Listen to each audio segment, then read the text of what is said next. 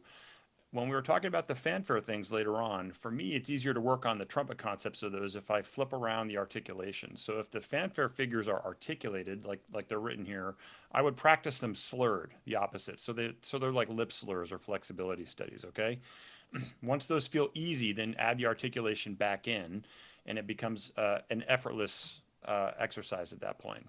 Does that make sense also? Yeah. And I wanted to take a second here and ask you about your cadenza. Is this your cadenza or is this something that was given to you? It's in the music. It's in the music. that I have, Okay, yeah. wonderful. And It's a different cadenza than is on the app. So the app heard me play something that is not in or that happens in mine, but happens at the end of their cadenza. So the app thought that I was done when I wasn't. that's fine. That's totally fine. But I wanted to give you a compliment about it shows off a lot of really great technique, which is clear that you have. Okay. And so if I asked you, what are your strengths as a performer? What do you know about yourself as a performer that you would want to show off in the cadenza? What would you say to us? Um, I guess just I don't know. Yeah, I named off a couple of them already. I put you on the spot here a little bit, but those are things I Yeah. would think about as you continue working on this piece. Since you're doing such a great job of this, the cadenza is your chance as the artist to show off those things about yourself that you want to deliver to the audience. And I think that you have a great cadenza here that's written. I would encourage you to think about writing your own cadenza in addition to the one that you have here, okay? Take a second to think about what are the things that I know that I can do as an artist? What are the things that maybe you would start with the cadenza you have written there? You might change a few things.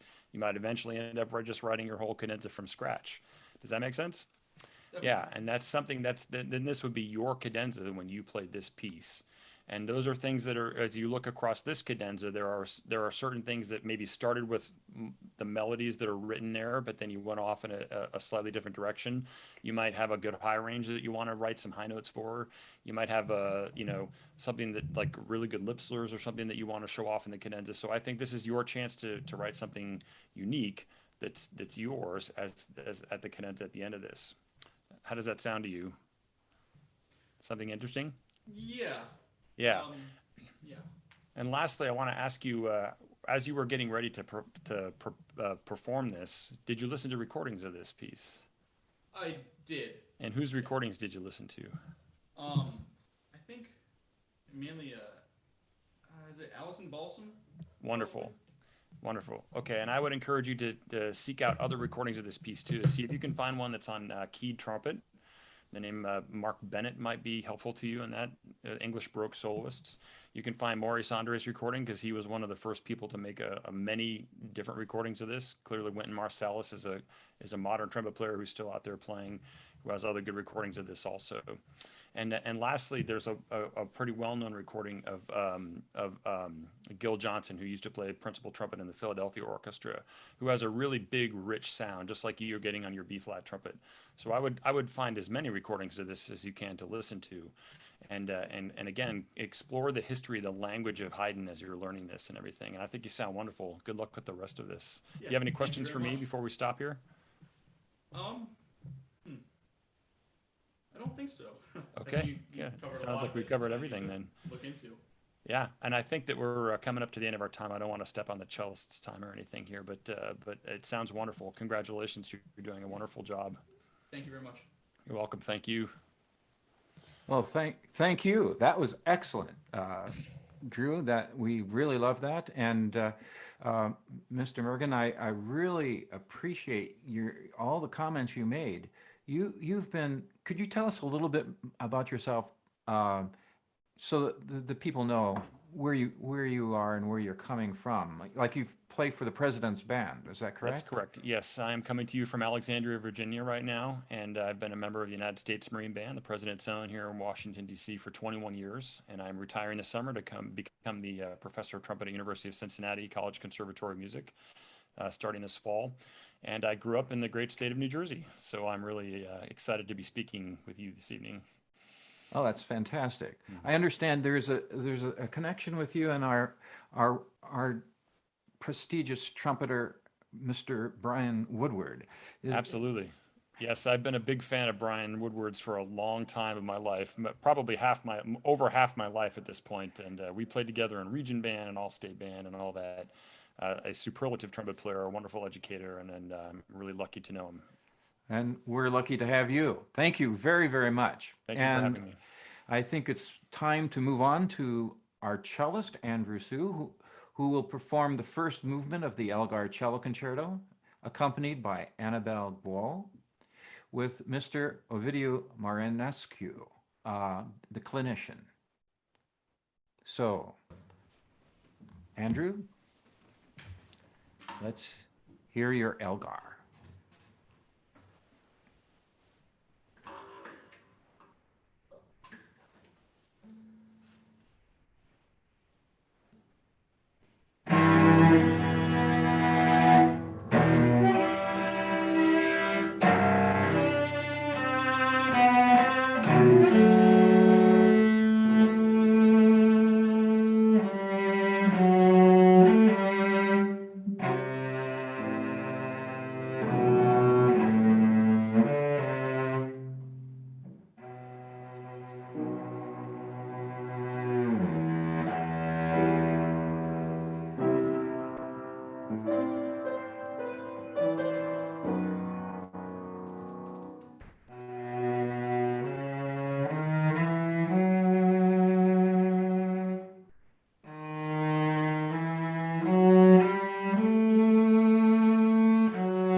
How beautiful, isn't it?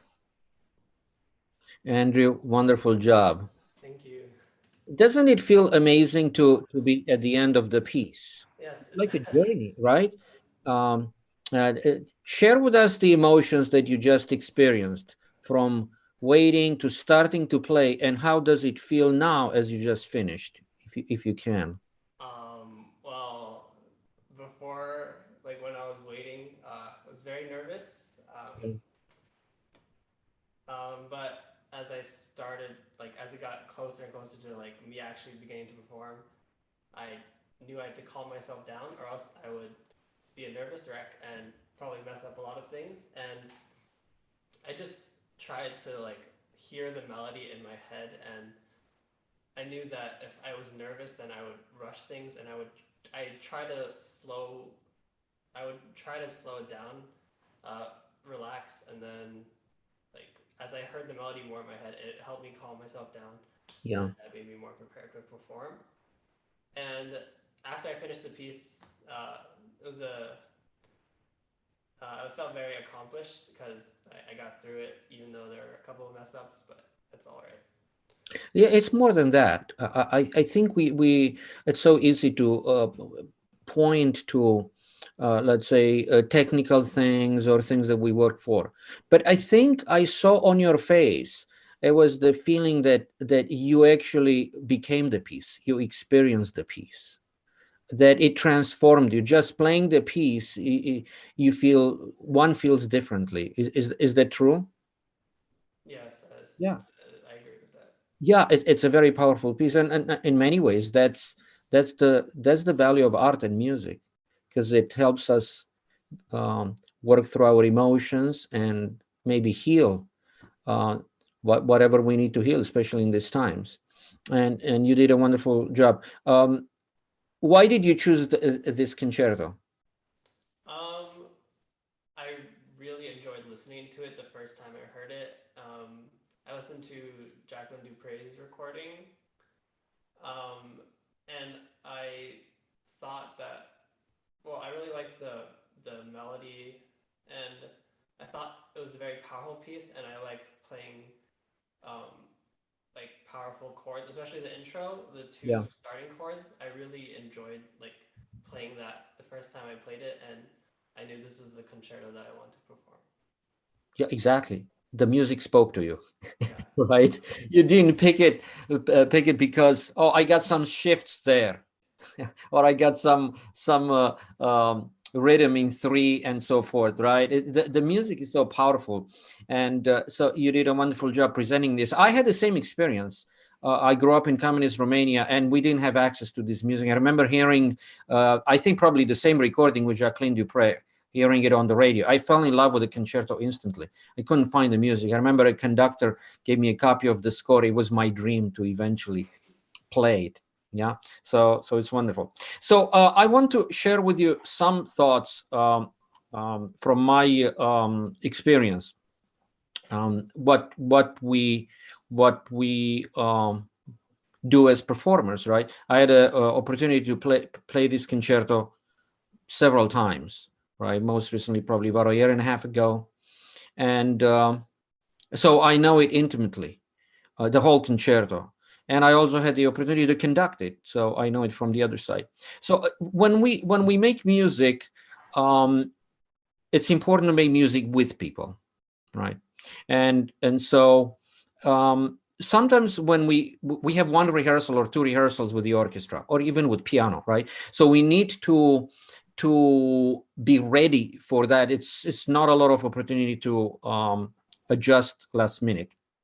And how do we do that? We have to know the music in its entirety. In other words, not only listening, which is absolutely vital, right?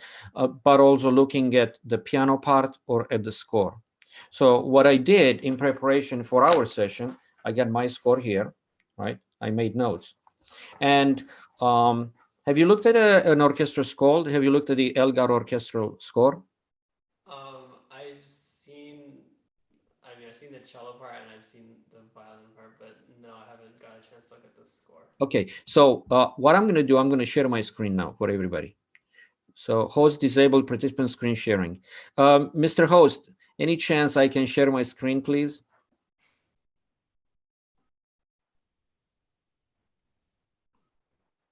Let's see if it works out. We get permission. In any case, before we have that opportunity, let me know when that works out. You start with the chords and you arrive at the C natural, right? In measure 3, sforzando. Half note is really strong, diminuendo. What happens in the background?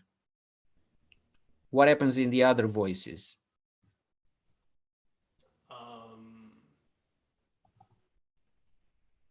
That's an important question. We don't have to know everything. Do you see the screen now? Yes, I You see where we are? You are up to C natural, and while you hold the C, the strings are playing pom pom, and then you move on. And that's the dialogue. It's like you and I having a dialogue now. I ask you a question, you answer. It would be kind of rude of me to interrupt you, although sometimes I do it, and I have to apologize if I do. Anyway, do you want to try it again with Annabelle and play just this introduction? And when you get to the C natural, wait for those chords. And I'm gonna say one more thing. How long can we wait forever on the C natural? No, we can't wait forever because we run out of bow, right, Andrew? Mm-hmm. Okay, so then you talk to Annabelle or you tell the conductor, is it any chance that those chords actually can happen a little bit quicker so I have enough bow to finish that note and then I can move on? Yeah, you want to try? You want to try just the first section? Annabelle, you got it? By the way, beautiful job on the piano.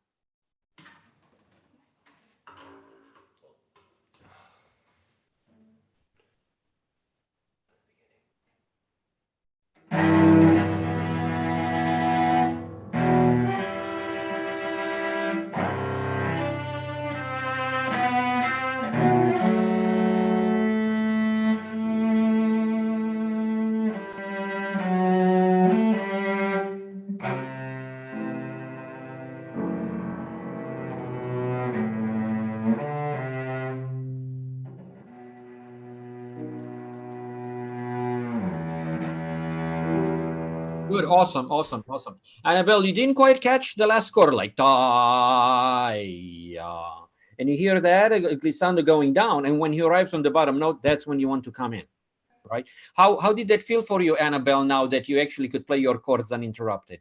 Did you like that? Yeah. Absolutely. Okay. So wonderful job. That's the idea, and then you refine it, right? That's the dialogue. Okay, Andrew, I have one more thing. Is when music is one of the few activities where we use our mind, our heart, and our body, right? And I think this is such a powerful beginning, as you said, that what do you think? Do we need more oxygen or less oxygen?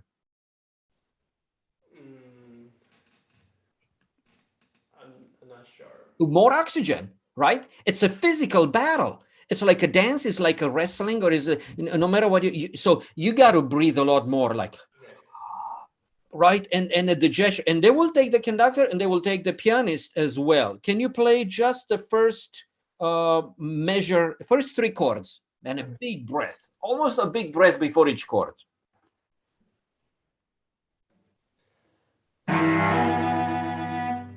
With the piano, let's do it with the piano. Yeah, that's it. Because that breath is going to be the cue, is going to be, you are taking the whole world with you, including Annabelle. Awesome job.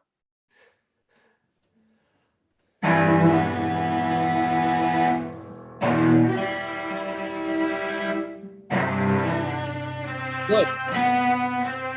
Fantastic.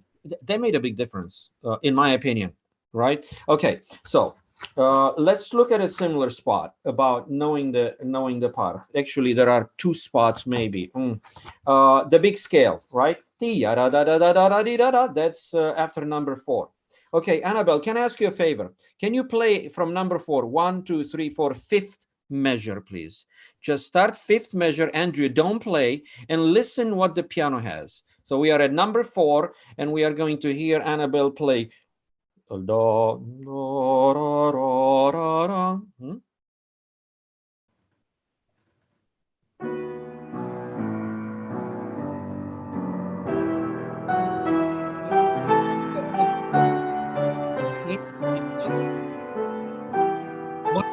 One more measure. I need you to play starting one more measure before that. Is 2 measures before number 5, and stop at 5, please. 2 before number 5, stop at 5.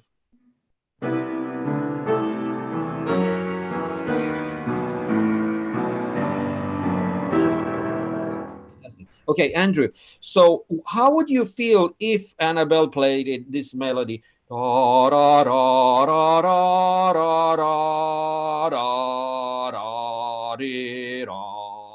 Doesn't seem quite as logical.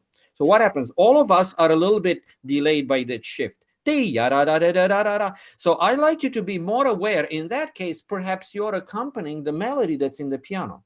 So do it a little bit more gracefully, the ritenoro. That is more logical, right? And then you can stretch it gradually. Can you both start, please, 2 measures before number 5?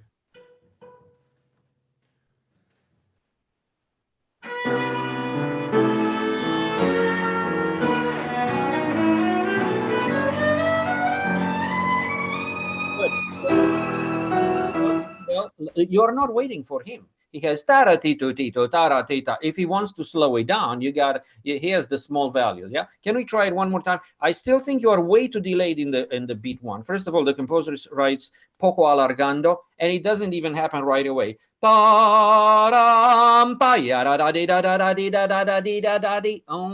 towards the end. Right. Otherwise, you're not together. One more time, please.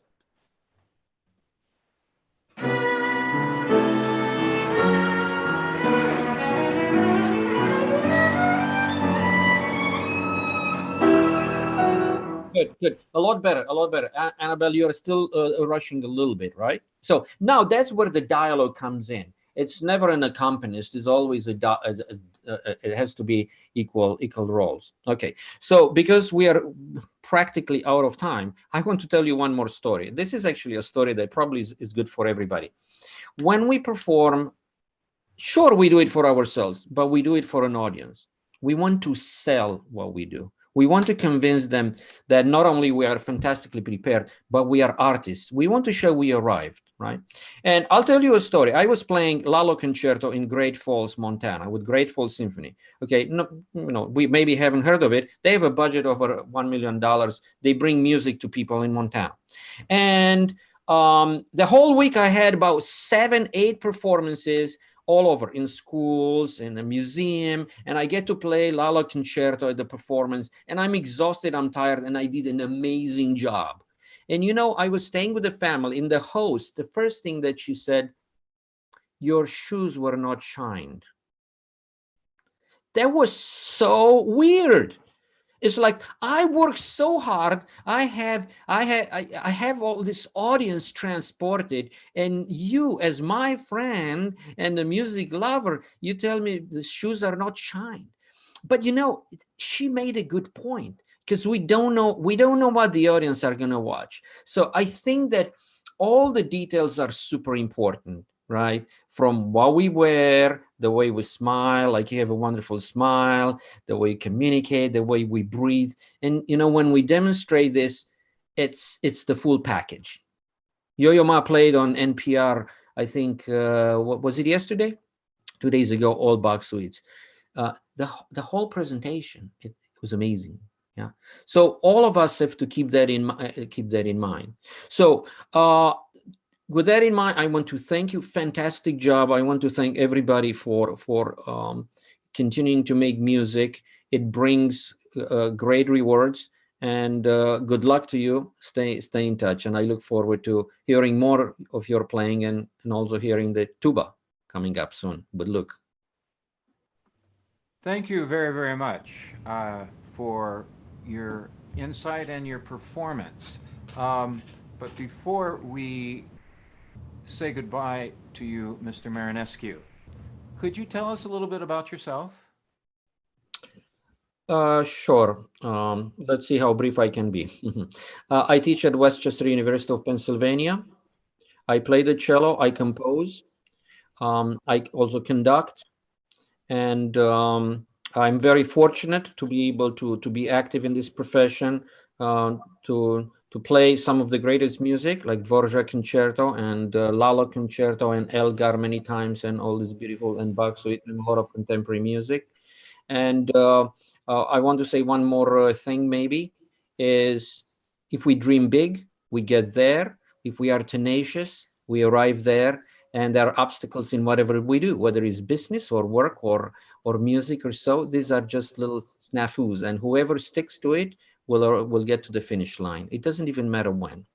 So that's maybe my credo, and I hope we can inspire as many young people just to follow their dreams, whatever they are. Excellent, excellent. And Andrew, excellent job. And Annabelle, you took place of the orchestra. I wish I could have been there to help conduct. But in any case, it was a great performance, and I look forward to all the kinds of things you'll be doing in your coming years. So please keep in touch, and we'll move on now to Luke and Mr. Mergen on the tuba. Andrew will be performing the first movement of, excuse me, Andrew already performed. Luke Armstrong will be performing the first movement of the Edward Gregson Tuba Concerto. He will be accompanied by a recording of Ms. Julie Cottle playing the piano. And this was, I have to say, a new experience for me. I've never really had the opportunity to learn a tuba concerto, and it's such a new and wonderful sound that if you listen to it, you'll hear the kind of conversation that goes on between Luke and the piano accompaniment. So with that introduction, Luke, could we hear you play?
Great job, Luke. Great job. Congratulations. Can you hear me okay?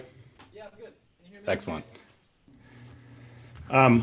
Wonderful playing, and also congratulations to Andrew and Drew. Enjoyed your performances as well. So Luke, really excited to hear that you were chosen to do this. I get really excited when tubas are put front and center like this. You know, it was nice to hear that this was a new experience for your director as well.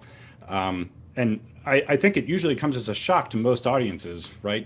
They're not used to hearing tuba be such a prominent voice, right? You're used to hearing them. What do you conceive as a tuba's role in the ensemble, for instance? Definitely just background bass, give everything the foundation that it deserves. Sure. Yeah, it very much it reinforces, right? Reinforces, provides that foundation, that tonal center for the ensemble, right? And it has a lot to do with keeping time as well. But it's really nice when that tuba gets to get up at the front of the stage and really showcase the beauty of the sound first and foremost, right? And the agility that the instrument can have, and a lot of that has to do with you as the performer. And you did a really wonderful job with that this evening. So I assume you do. It's probably on your music there, but who was this written for? This is for Fletcher. Yeah. John Fletcher. John Fletcher, right? And you know where he was from? This is British, so England.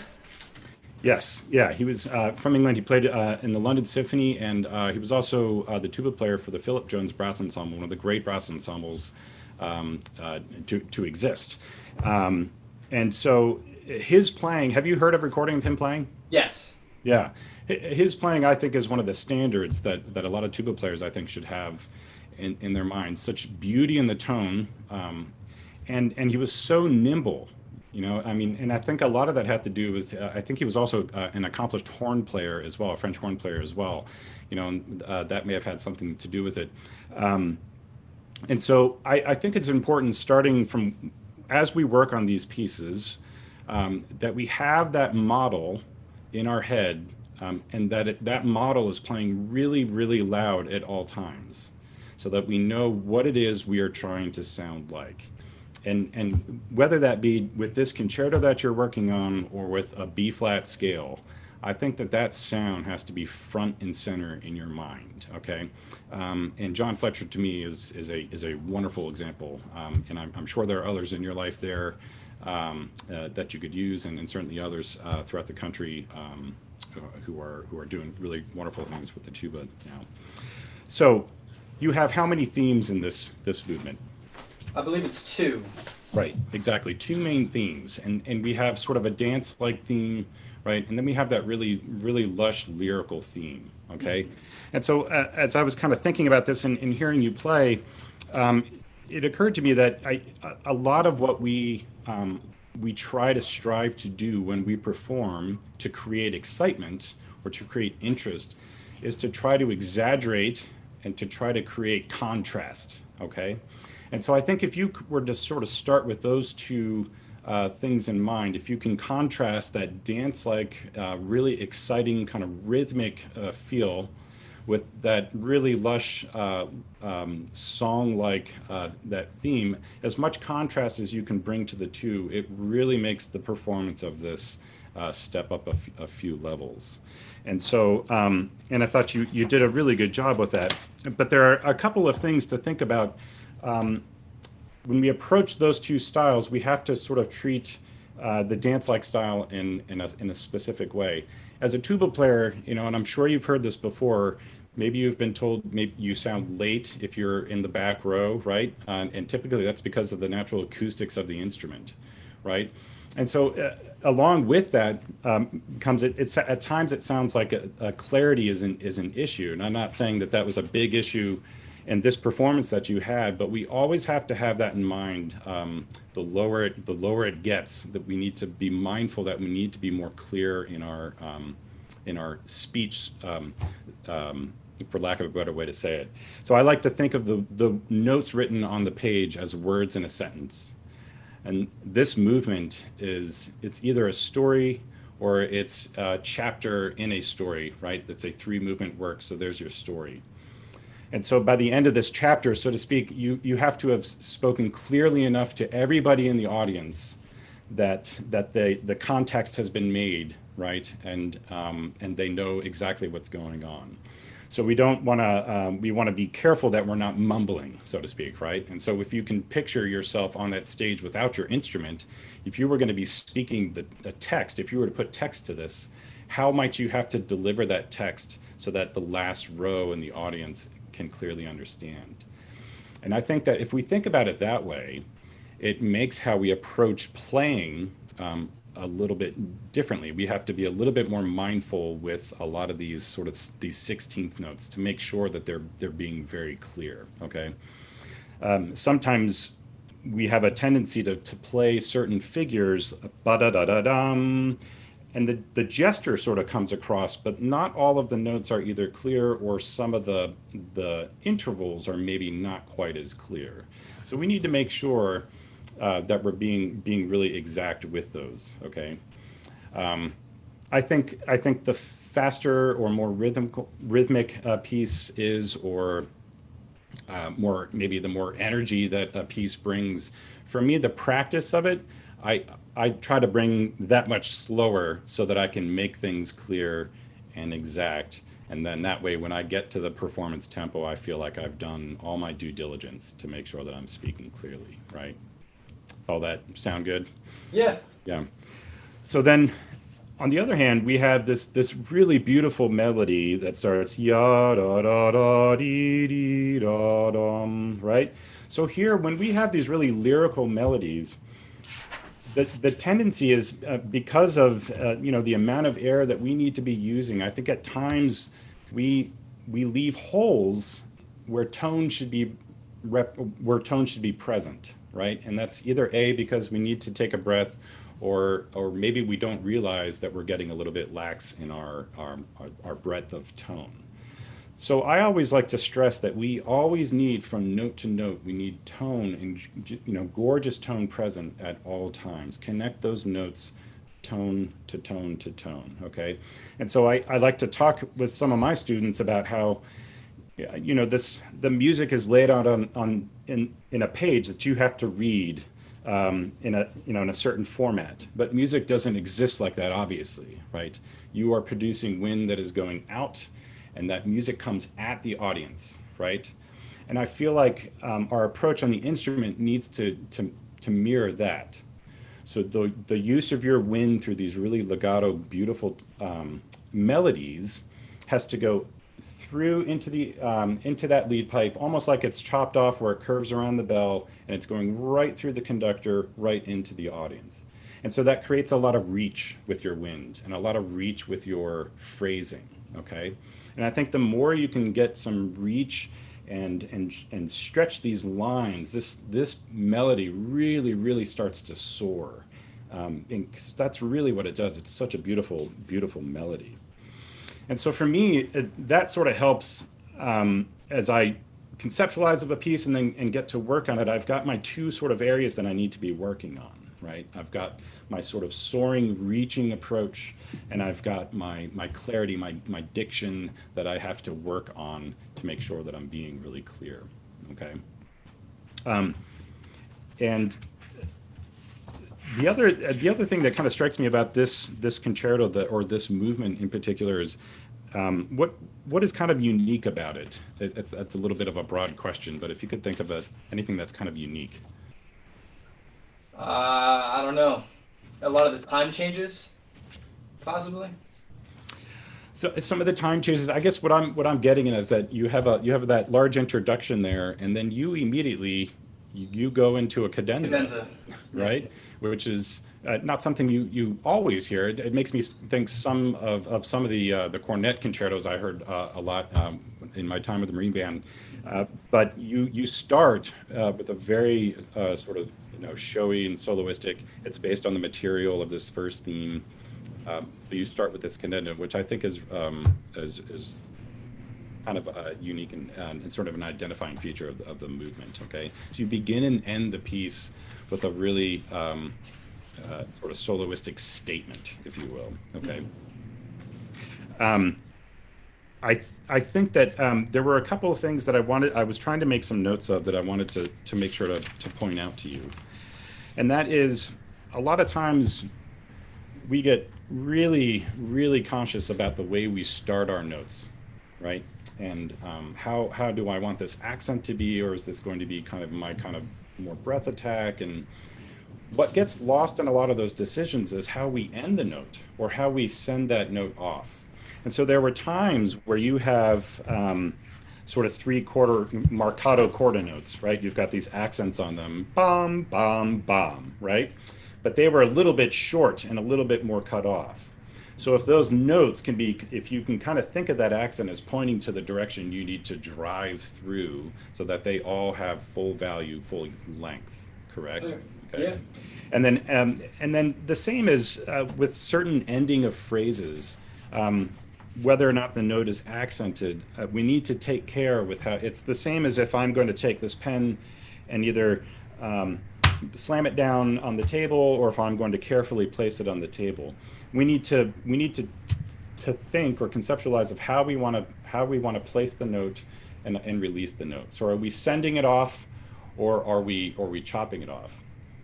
And at times, a lot of that chopping, most of the time, it comes from the fact that we really need to breathe, right? And so if you know, for instance, there's in here where Yada-da-da-dum bum bum ba-da-da-da-da-dum ba-da-da-da-dum ba-da-da-da-dee bum. That's the most activity you have in the movement, and there's not a lot of opportunity to breathe in there. And so when you take when you make those decisions of where it is you're going to breathe, I think you need to take care with the note that is the last note you're playing before the breath.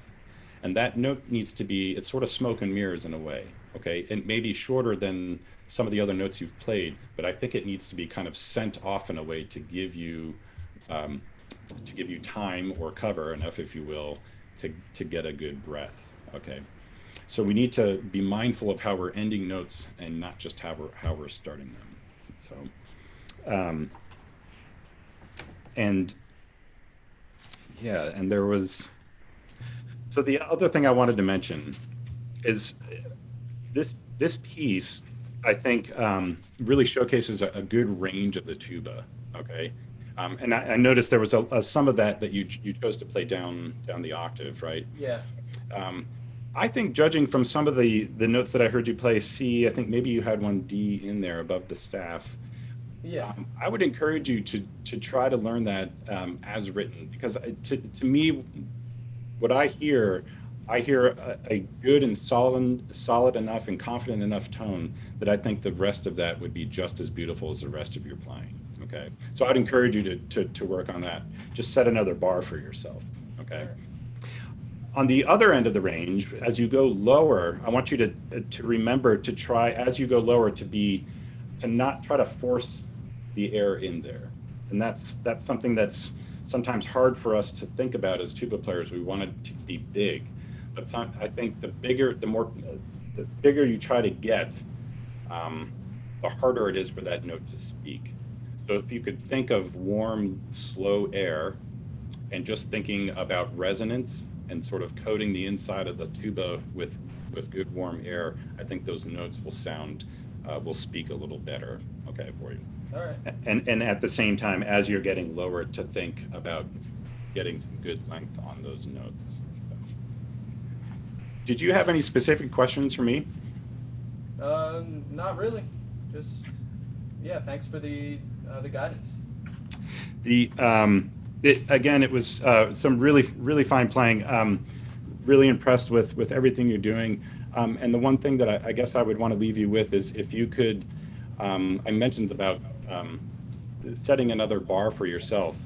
I would encourage you to always keep moving the goalposts, if you will, because I think that's a really good way for us to always improve. Okay, so if we are given a tempo marking, for instance, so maybe we practice until we get past that tempo marking, or we think we have kind of a top end of what we think our range is. I think we need to practice till we get past that, and on the other side, lower than that as well. Always challenge yourself, because in this business that we've all chosen in music, the learning never stops, and I don't think the growing ever stops. So, but I can tell you, I think you're off to a really great start. You played very well, and really enjoyed the opportunity to coach you tonight. So, Thank you. Thank you, Mr. Mergen. I grew up in Indiana, Elkhorn, Oh, no kidding. Indiana, and I believe you are working out there. Could you tell us about where you are now? Sure. I spent 11 years in the President's Own Marine Band, along with my brother Michael, and I left there in December of 2015. And my wife and our twins, who are now 5, we moved here in January of 2016.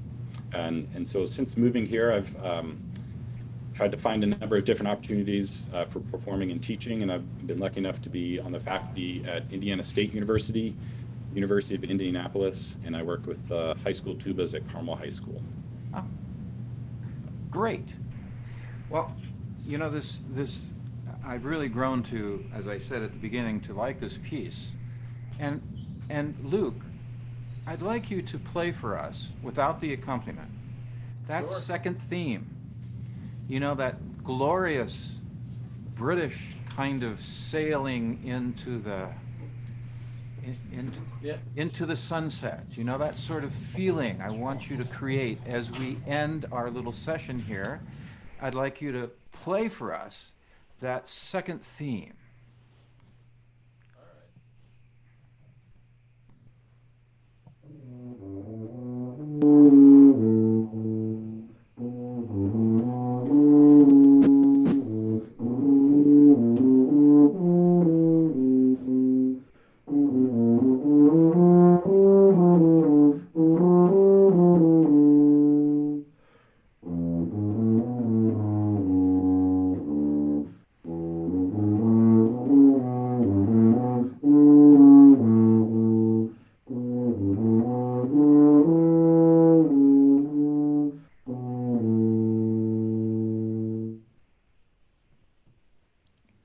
Great.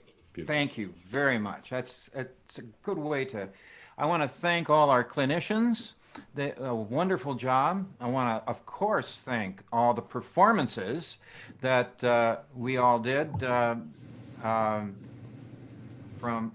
Drew to Andrew to Luke. I really feel that this was a good way to bring the closure to YOCJ, along with that sailing song from the tuba of Luke. I just want to thank all of our wonderful YOCJ students who are listening, our talented directors, our supportive families, and our board members who made this season a memorable one, even in the most challenging of times.